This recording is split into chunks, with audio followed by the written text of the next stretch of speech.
My name is Ralf Friedrichs. I'm an addiction recovery coach, a life coach, and the host of this show, the Take Your Life Back Today show. I had a book signing in a Christian bookstore this weekend, and someone asked me, should a Christian work where alcohol and tobacco are sold? I mean, the question was, should a Christian work where there's alcohol and tobacco being sold? And the answer is really a pretty simple but lengthy one. This is a question many Christians struggle with because they feel convicted that by working in a store that sells alcohol and tobacco, they are in some way encouraging or maybe even enabling others to sin by drinking and smoking.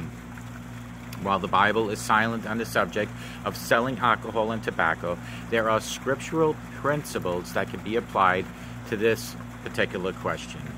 Many people believe smoking cigarettes to be sinful in the respect that it is willfully harming one's body, the body that God created. However, overeating, which is much more prevalent than smoking, at least in the U.S., is just as sinful, if not more so, because of the biblical commands to avoid gluttony, or gluttony, I should say. Proverbs 23:2-20.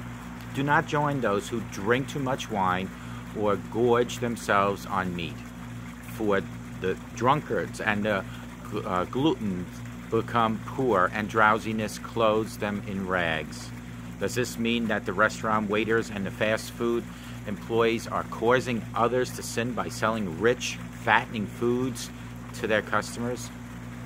The question of alcohol is somewhat different. Drinking wine and or alcohol is not identified in the Bible as a sin. The sin is being drunk with wine, in which is excess. Ephesians 5:18. Consider that Jesus himself drank the fruit of the vine, and Paul recommended drinking wine to his student Timothy 1. To his student Timothy, but Timothy 1:5-23 says, "Drink no longer water, but use a little wine for thy stomach's sake and thine often infirmities." It is the responsibility of the user to determine for themselves when they need to stop drinking, and so the responsibility for drinking lies solely on the drinker, not the supplier. To be sure, in some situations where a person is obviously already intoxicated, or situations that break the law, it would be wrong to sell alcohol to a drunken person or to sell tobacco to minors. However, in the day-to-day work environment, selling alcohol is no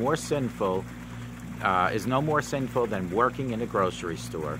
But aside from the circumstances, it is the responsibility of the drinker to regulate his or her intake, not the seller. It is also the responsibility of the individual to decide whether smoking or overeating is detrimental to his health and to act accordingly. Folks, in short, while there is no scriptural mandate against selling alcohol or tobacco, there are definitely things to consider that may make it wrong, or the choices for a Christian to work in these environments could be wrong. If one feels convicted by the Holy Spirit about selling alcohol or tobacco, perhaps the Lord is speaking and it is time for a career change. Christians should act according to their faith when it comes to the matters of such as these relying on our consciences to improve or not approve our actions.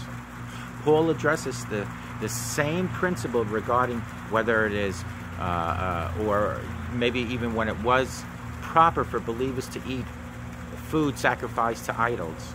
Blessed is the man who does not condemn himself by what he approves, but the man who doubts is condemned if he eats because his eating is not from faith. And everything that does not come from faith is sin. And this is in Romans 14:22-23. Ultimately, the decision should be made with prayer for wisdom, which God promises to grant to all without finding fault. James 1-5. If any of you lack wisdom, let him ask of God, that giveth to all men liberally and upbraideth not, and it shall be given him. So depending on how you feel about this, please pray about it before making any decisions whatsoever. And let God guide and direct you. Call me at 844-405-HELP. Together we can help each other take our lives back. Be good to yourself and be good to others. And thank you for that wonderful question that I received last Saturday at the book signing at the Rainbow Shops over in Colonial Heights. May God bless you. I want to thank the Rainbow Christian Bookstore, and may God bless America. And goodbye to everyone. And remember, a simple smile to a total stranger goes a long way. It can change their life, and it can change yours as well. Take good care. Bye-bye.